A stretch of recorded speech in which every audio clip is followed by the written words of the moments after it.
Good evening. We begin tonight with an update on a story we've been following for the last few weeks. A Phoenix police officer and the Arizona Conference of Police and Sheriffs are suing the Phoenix police chief, the city, and council member Ana Hernandez. This comes after Phoenix Police Sergeant Dustin Mullen was placed on administrative leave due to his actions at an anti-ICE protest at a Chandler high school. 12 News journalist Tiani Jadaling is joining us live in studio, and she has more details on what this lawsuit says. Tiani? Great by Mark. According to the recent lawsuit, Sergeant Dustin Mullen was on full active duty for around 2.5 months following his involvement at an anti-ICE protest. He's claiming he's being fired for just attending that protest, amongst other things, which he says violate the First and 14th Amendment. The investigation dates back to this day. My plan is legitimately to just let them all assault me and you guys arrest them all, and I will keep it on film. I also have other people filming from distance. January 30th near Hamilton High School in Chandler. The individual in the black shirt and face covering is believed to be Dustin Mullen, a Phoenix police sergeant. Reports from the Chandler Police Department state that Mullen attended a protest at a high school which escalated quickly. Those same documents claim Mullen was armed at the anti-immigration and customs enforcement protest and arguing with students before this incident happened. That report shares details about a juvenile female throwing a cup of water and ice onto Mullen. The Maricopa County Attorney's Office told 12 News the Chandler Police Department submitted charges for assault and disorderly conduct against the juvenile, but those charges were turned down by MCAO due to no reasonable likelihood of conviction. But as of April 10th, Dustin Mullen was placed on administrative leave. A statement released by Police Chief Matthew Giordano with the Phoenix Police Department reads in part, "The incident is under investigation and that process will soon conclude. The completed investigation report will ultimately come to me for review and action after a thorough and fair assessment of the facts. In the meantime, the employee has been placed on administrative leave." Almost 3 months after the incident, Mullen and the group AZ Cops are suing Phoenix Police Chief Matthew Giordano, the City of Phoenix, and Phoenix Council member Ana Hernandez. And according to what's written in the lawsuit, he believes he's being fired for attending a protest and is being denied the fair process that Phoenix Police Department's own rules guarantee him, which documents say violate the First and 14th Amendment.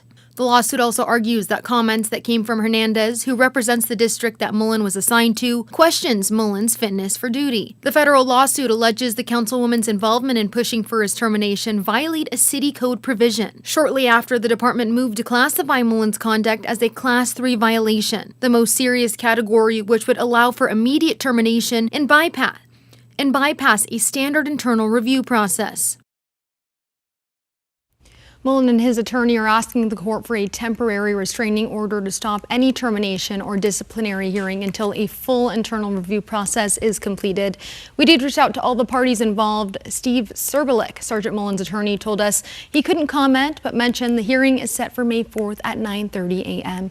Live in studio, I'm Tiani Jadaling, 12 News. All right, Tiani, thank you. Developing tonight, a Scottsdale kindergarten teacher has been arrested on child porn charges. Police say that 30-year-old Diego Antemucha Franco was arrested at his home in Mesa yesterday. Scottsdale Unified sent a letter to Pueblo Elementary School families saying that Franco was removed from duty and will not return to any school in the district. Police say that so far there's no evidence that any children at the school are involved, but the investigation is ongoing. It's been nearly 3 years since the zone in downtown Phoenix, which was full of homeless encampments, was essentially shut down. You may remember more than 1,000 people once camped there on the streets, creating real problems for homeowners and businesses until the courts ruled the city of Phoenix had to clean it up. But now businesses say the encampments are starting to come back.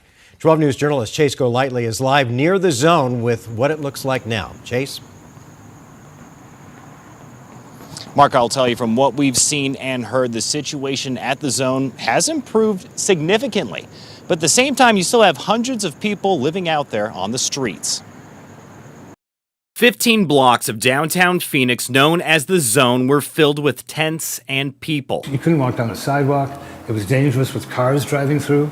It just couldn't be like that. Joel Copland, who owns an art gallery in the Zone, would see it every day. Fights breaking out between unhoused individuals, people defecating in the street, and drug use throughout. The stuff of nightmares. Then in 2023, the court ordered Phoenix to clean up the tents and the mess. Since then, Copeland says things have improved. It is better now, and I can see that they're trying. Until a few months ago when he started noticing more homeless moving back into the area, once again setting up camp. People are coming left and right. This is what the zone looks like now. People lining up against buildings, some seen doing drugs. I mean, right down there, look at all the syringes. Trash and needles scattered on the sidewalks. Defecating in the streets is every day. We spoke with a homeless woman who asked us not to show her face. She said she's been living in this area on and off for 20 years and said drug use is still rampant. ODs nonstop, at least 10 a day. She says the number of people who live out here has gone down, but they still face the same problems. We still got people robbing people for nothing, and we're all in the same boat. While also understanding the frustration from businesses. I couldn't have my customers come out here and see all these homeless people doing drugs and the illegal they do. I understand, I get it. I so get it. I wouldn't want to bring my kids out here and see none of this crap.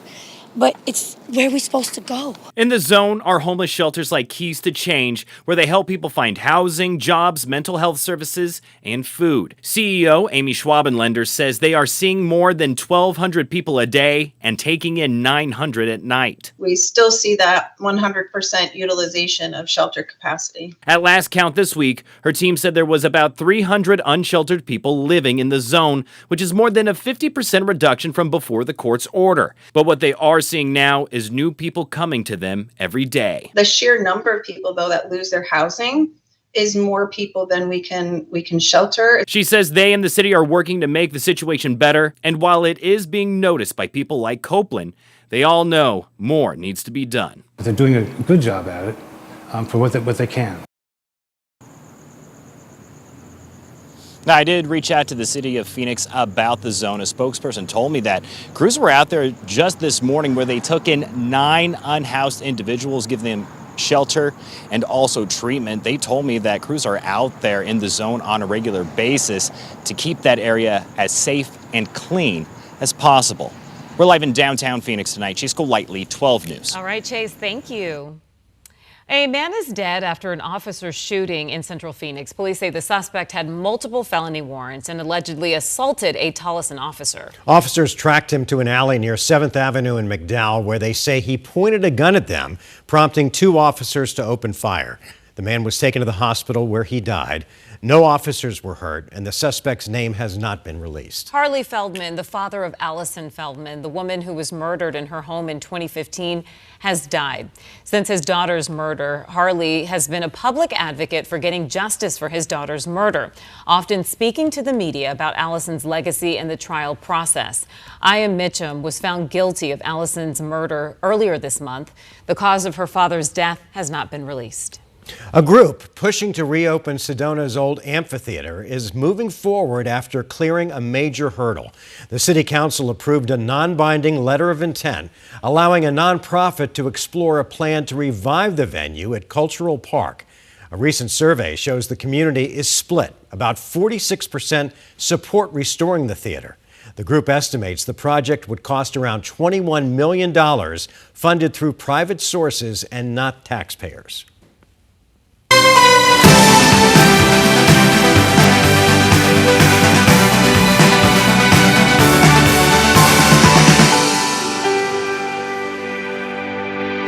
As the U.S. nears its 250th birthday, we're spotlighting everyday heroes whose actions inspire and strengthen our communities. 12 News journalist Maria Stobbs is in studio with us tonight. Maria, you got to join really just such an incredible mom for a real milestone today, her graduation. I did. This single mom earned her master's degree while navigating hearing loss, health setbacks, and raising 11 kids. And she never stopped showing up. Heather Porter. It's a moment years in the making for Heather Porter, walking the stage to receive her master's degree from Grand Canyon University. I questioned the whole time. There's been lots of tears throughout this program. Her path here was anything but straightforward. It started during her undergrad when she noticed something was off. I was really struggling to understand things that other people are easily understanding. Doctors diagnosed her with an autoimmune inner ear condition. It was very isolating and scary. Warning she could lose all of her hearing. I had an identity crisis, I feel like. I started withdrawing from a lot of my social groups, even my family. She eventually received a cochlear implant, a surgically implanted electronic device that sends sound signals directly to the brain. But after more than a year, it started acting up like really bad. It was causing some pains and things, and we found out it was failing. She underwent surgery to replace it, all while continuing school and raising her family. Through it all, she leaned on this. My kids. All 11 of them, including 5 children the single mother adopted. They give me like so much purpose, so much reason to live. Even when fear made simple moments like walking into class feel overwhelming. I felt like I was gonna have a panic attack, and it ended up being fine. Along the way, she found support in her faith and in the deaf community, and she kept moving forward. We can all overcome the challenges that life puts in front of us, and not only overcome them, but become better because of them. Now, with her degree in hand, she's sending this message. There is hope, no matter how low life feels and how hopeless it seems right now. Now, Heather plans to work as a psychotherapist in Gilbert with a focus on supporting people who are deaf or hard of hearing. We're live in studio, Maria Stobbs, 12 News. Boy, Heather, congratulations. And we want to celebrate everyday Americans just like Heather, whose service, generosity, and resilience strengthen their communities. If you know someone who's making a difference, you can nominate them by scanning the QR code on your screen or email us directly at connect@12news.com.